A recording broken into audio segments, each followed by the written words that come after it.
Hello gamers, let's get right to the point. This Ackerman build is broken. Look at this damage. I've heard you guys asking for an Ackerman build, so I am here to deliver. Hi, I am Plas. Thank you for 5,000 subs. Join my Discord. We do game nights and movie nights all the time.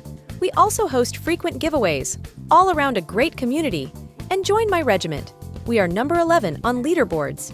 And please check out my UGCs if you would like to support me. Thanks. So you want to do as much damage as me, huh? Don't worry, I got you covered. Before I explain how to get absurd damage like this, let's first explain the moves that we will be using for this build. One thing to note is that this build thrives when played with shifters on your team. This build does not excel at solo raids, but for the sake of the video, I did it solo to demonstrate that it's still very easy to do solo. Another thing to note, I did use Shiki in the video. However, Shiki is quite literally an Ackerman that can shift. The stats are completely the same. It's just that my rage bar and mode will be blue. Last thing to note, please do not click off this video too early. There are a lot of important details in every part of the video that will help you in understanding how this build works and how to replicate it yourself. The first move is Hand Cutter as an escape tool. The second move is Rising Slash. This move is good for clearing out Titans in Phase 1 if you're doing solo runs. If you're not playing solo, you can feel free to switch this out for anything else you prefer, like Swift Strikes.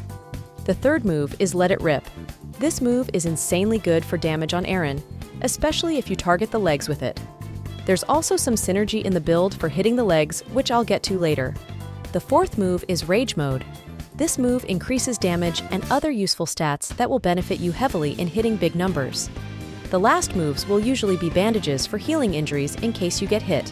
But if you're doing solo raids, I suggest using acoustic shells to make Phase 1 drastically easier.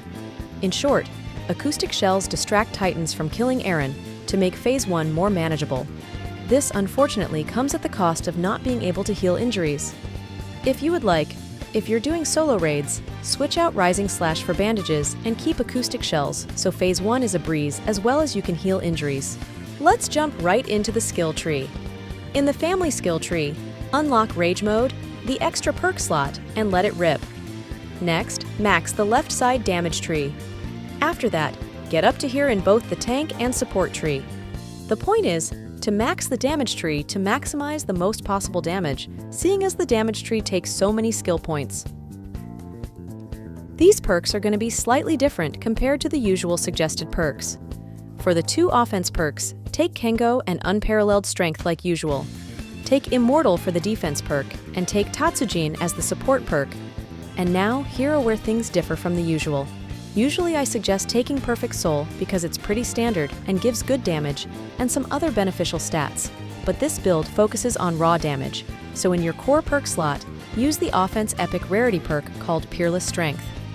If you are using any of my builds for raids, consider using this over Perfect Soul if you want to maximize damage. Now let's move on to the artifacts. The artifacts are as you would expect, Crown from Supremacy and Scarf from Raids, and in terms of the stats for the artifacts, focus ODM damage only. If you made it this far into the video, here's a very important factor in this build. The memories used completely change how this build plays.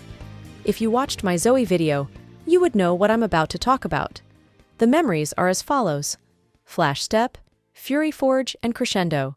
Flash Step is all around just the best memory in the game by far, especially as an ODM player. Fury Forge is a good memory to squeeze out any potential extra damage, because the lower you are, the more damage you deal.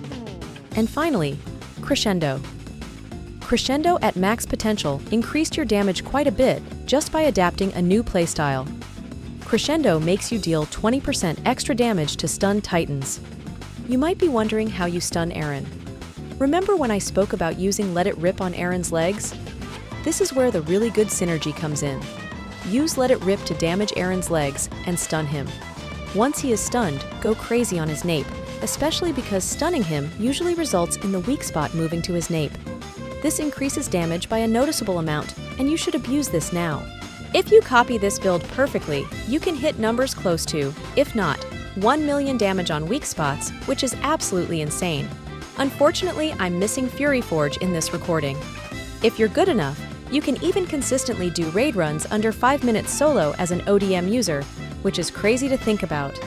This playstyle and DPS build is only multiplied in efficiency if you have shifters on your team to distract Aaron. With the right team, you can hit times under 3 minutes consistently, which is what my friends and I have been doing.